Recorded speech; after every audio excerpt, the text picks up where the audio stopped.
Hey guys, what's up? Peter Gilmore here for another video on the Peter Gilmore YouTube Wrestling channel. Thank you for watching. Make sure you like this video and hit that subscribe button down below. And share this video all over the internet and tap that bell to turn on all notifications so you never miss an upload. And that's pretty much it. Alright, ladies and gentlemen, this is your late and out-of-date NXT review for March the 4th, 2020 from Full Sail University in Orlando, Florida. And it was a pretty good show, highlighted by not one, let me look at my notes, but two cage matches. And let's get to it, shall we? Alright, we start the night off with our first cage match, Tegan Nox and Dakota Kai, with Raquel Gonzalez at ringside. Pretty good match. Went back and forth. Tegan tried to escape. Dakota Kai tried to escape. Tegan hit a beautiful crossbody off the top of the cage as she was trying to escape, and Raquel Gonzalez stopped her. And then Tegan tries to escape again, and Raquel opens the door. Well, the door opens, and Raquel tries to stop her, but then Tegan Nox tries for a Yakuza kick and hits Raquel Gonzalez in the face with the door, knocking her down. And then Tegan Nox was outside the door, and she was about to climb down, but then Raquel trapped her in the door, and Dakota Kai escaped through the door to win the match. So it wasn't a bad match. Continues this feud a little bit. We'll see what happens next with that. So I gave the match 2.5 out of 5 stars, and that's that.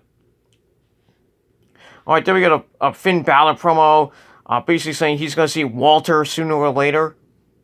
So we get that. After that, we got a video of Rhea Ripley visiting the stadium in Tampa Bay, talking about the first ever NXT Women's title match in Mania history.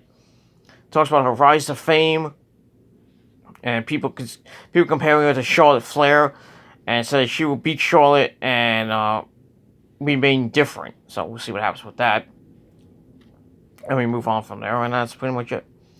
Alright, then we get to match number 2, a number 1 contenders qualifying match to see who goes to take over Tampa Bay to fight for the number 1 contendership to the NXT Women's title. We had Chelsea Green defeated Shotzi Blackheart with the Unprettier. Match was meh, is what it was. I gave it 2 out of 5 stars, and that was that. Then we had a Killer Cross tease, which looks like Killer Cross is going to be in NXT pretty soon, and we'll see what happens with that. Then we get a Keith Lee promo, basically talking about Dominik Dijakovic and Damian Priest. Cameron Grimeson comes out and says that he beat Dominik Dijakovic faster than Keith Lee did. Then he says he went to William Regal and got a NXT North American title match next week. Then he continues to talk, and then Keith Lee says, "Fuck this." Shows Cameron out of the ring, and then he says he's going to beat that ass.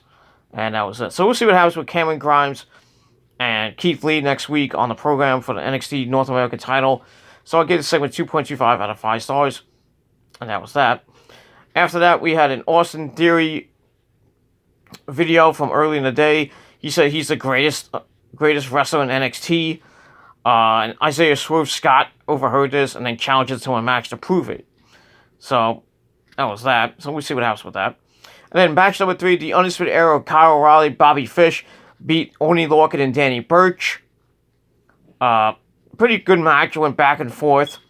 But in the end, after Oney Lorcan hits a dodge to the outside, they go in. And then the Undisputed Era hit the high-low. They get the win. And they will face the Broserweights next week for the tag belts. Because the Broserweights come out after the Undisputed Era called them undeserving champions. Matt Riddle says that they'll get their rematch, so we'll see that next week.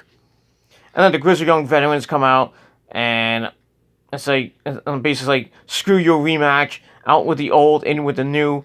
So we'll see what happens with them. Maybe a triple threat match, or maybe the winners face the Grizzled Young Veterans after, but we'll see what happens with that. So I gave the match 2.5 out of 5 stars.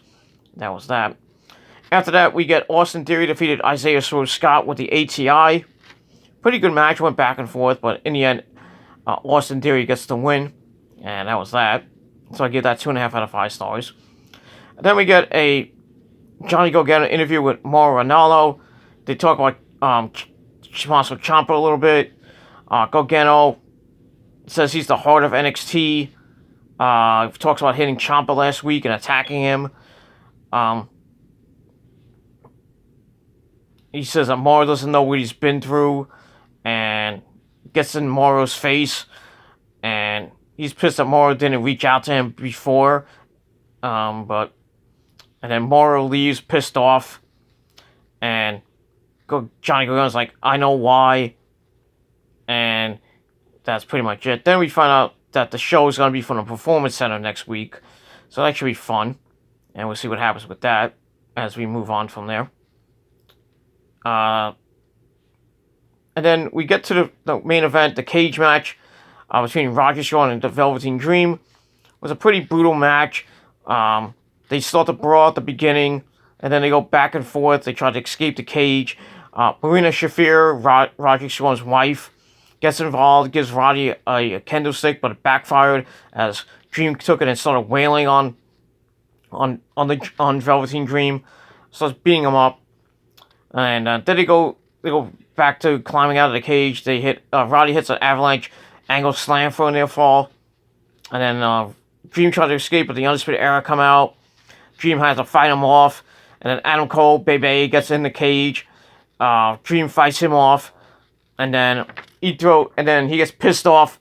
He throws Roddy straight out of the cage to pick up the loss. So Roddy gets the win after losing, I believe, the week or two before that, when the Dream came back. So he picks up the win, and we'll see probably more of this over the next week or so as they lead into NXT TakeOver Tampa Bay. And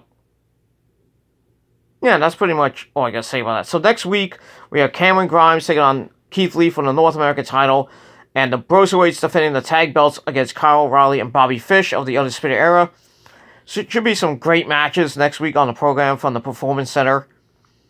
And we'll see what happens with that next week. So that's it. Thank you for watching this video. Make sure you like this video. Subscribe to this channel and all my other channels as well down below.